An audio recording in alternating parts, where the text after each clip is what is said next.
രാഷ്ട്രീയ ഇന്ത്യയിൽ സംഭവബഹുലമായ ഒരു വർഷമായിരുന്നു 2023. മുൻവിധികളെയെല്ലാം അട്ടിമറിച്ച രാജ്യത്തെ നിയമസഭാ തെരഞ്ഞെടുപ്പ് ഫലങ്ങൾ, ഡൽഹി ഓർഡിനൻസ് ബിൽ, ന്യൂസ് ക്ലിക്കിനെതിരായ അന്യായമായ നീക്കം, MP-മാർക്കെതിരായ കേന്ദ്ര സർക്കാരിൻ്റെ ജനാധിപത്യ വിരുദ്ധ നടപടി തുടങ്ങിയവ അതിൽ എടുത്തു പറയേണ്ടതാണ്. രാജ്യത്തിൻ്റെ പ്രതിപക്ഷ പോരാട്ടത്തിന് ഇന്ത്യ മുന്നണി രൂപീകരണത്തിലൂടെ പ്രതീക്ഷാ നിർഭരമായ ഒരു ഏട് നൽകിയ വർഷം കൂടിയായിരുന്നു 2023.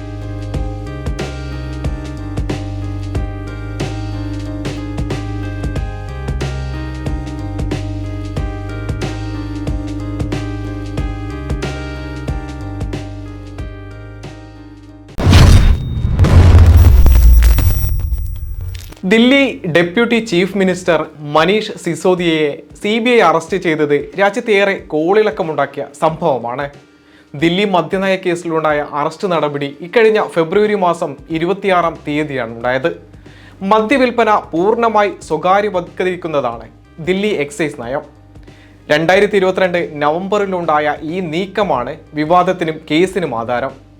ഇത് സംബന്ധിച്ച നയം രൂപവത്കരിച്ചതിലും നടപ്പാക്കിയതിലും ക്രമക്കേടുണ്ടെന്ന് ചീഫ് സെക്രട്ടറി റിപ്പോർട്ട് നൽകിയിരുന്നു.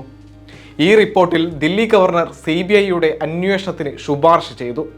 ഇതോടെയാണ് എക്സൈസ് മന്ത്രി കൂടിയായ സിസോദിയ ഉൾപ്പെടെ 15 പേർക്കെതിരെ FIR ചേർത്തത്.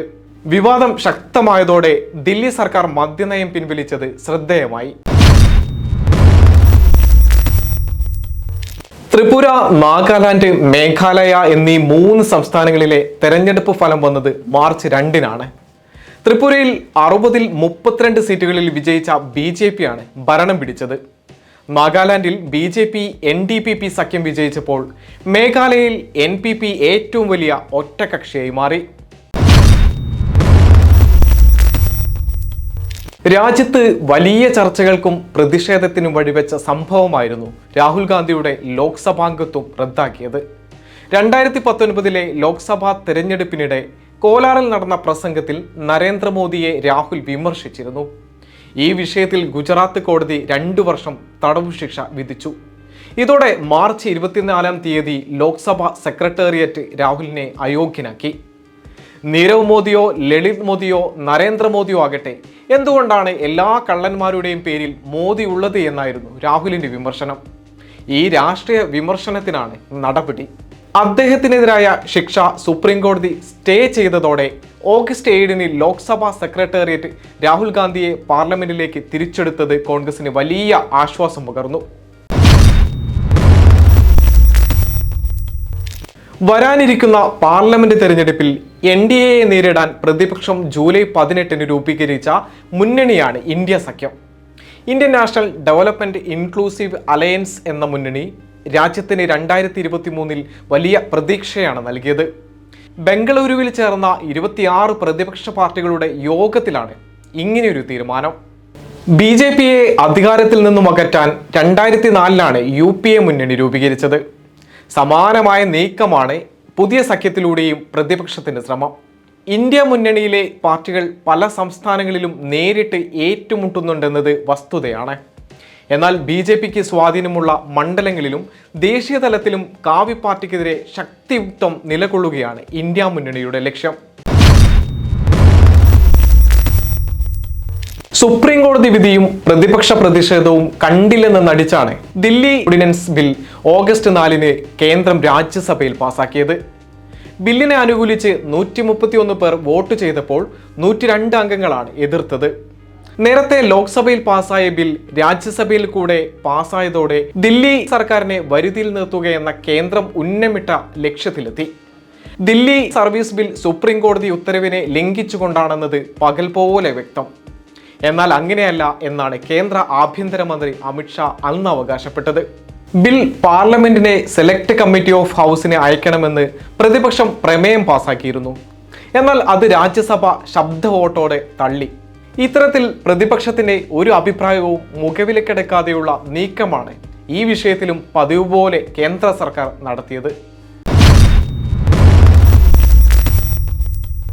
കഴിഞ്ഞ ലോക്സഭാ തെരഞ്ഞെടുപ്പിൽ BJP വിജയിച്ചത് കൃത്രിമത്വം കാണിച്ചാണെന്ന ഹരിയാന അശോക സർവകലാശാലയിലെ പ്രൊഫസറുടെ പ്രബന്ധം വലിയ വിവാദമായിരുന്നു.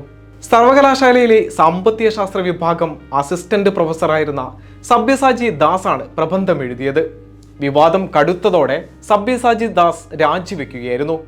എന്നാൽ ഈ രാജി ഇരു കൈയും നീട്ടി സ്വീകരിക്കുന്ന നിലപാടാണ് സർവകലാശാല അധികൃതരുടെ ഭാഗത്തു നിന്നുണ്ടായത്. സബ്യസാചിയുടെ രാജി സ്വീകരിച്ചതിൽ പ്രതിഷേധവുമായി അശോകയിലെ പ്രൊഫസറും മലയാളിയുമായ പുലാപ്ര ബാലകൃഷ്ണൻ രാജിക്കത്ത് നൽകി. ഇതും വലിയ വാർത്തയായി. ഇന്ത്യയുടെ രാഷ്ട്രപതി എന്നതിന് പകരം ഭാരതത്തിൻ്റെ രാഷ്ട്രപതി എന്നാക്കിയ സംഭവം രാജ്യത്ത് വലിയ കോളിളക്കമാണ് ഉണ്ടാക്കിയത്. സെപ്റ്റംബർ 9, 10 തീയതികളിൽ നടന്ന G20 ഉച്ചകോടിയുടെ അത്താഴ വിരുന്നിൻ്റെ ക്ഷണക്കത്തിലാണ് രാഷ്ട്രപതി ഭവൻ ഭാരതത്തിൻ്റെ രാഷ്ട്രപതി എന്ന് രേഖപ്പെടുത്തിയത്. ഇന്ത്യ മുന്നണിയുടെ രൂപീകരണത്തിന് പിന്നാലെ രാഷ്ട്രപതിയിൽ BJP സമ്മർദ്ദം ചെലുത്തിയുള്ള നീക്കമാണെന്ന് ആരോപണമുയർന്നു.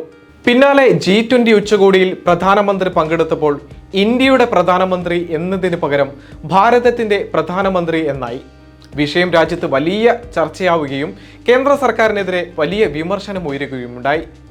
രാജ്യത്തിൻ്റെ പേര് മാറ്റണമെന്നത് BJPയുടെ ദീർഘകാലത്തെ ആവശ്യമാണ്.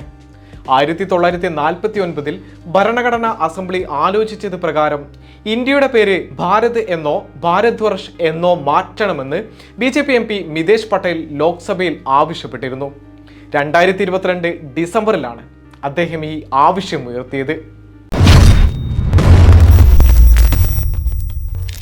മാധ്യമ സ്വാതന്ത്ര്യത്തിന് മേലുള്ള കേന്ദ്ര സർക്കാരിൻ്റെ കടന്നുകയറ്റം വ്യക്തമാക്കുന്നതായിരുന്നു ന്യൂസ് ക്ലിക്കിനെതിരായ റെയ്ഡ്. ഒക്ടോബർ 3 ന്യൂസ് ക്ലിക്കിൻ്റെ ഓഫീസ് ദില്ലി പോലീസ് റെയ്ഡ് ചെയ്യുകയും തുടർന്ന് സീൽ ചെയ്യുകയുമായിരുന്നു.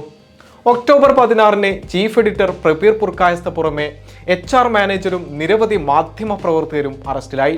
ഇവർക്കെതിരെ UAPA ചുമത്തിയത് എന്തിനെന്ന് പോലും വസ്തുതാപരമായി വ്യക്തമാക്കാൻ മോദി സർക്കാരിനായില്ല എന്നത് എടുത്തു പറയേണ്ടതാണ്.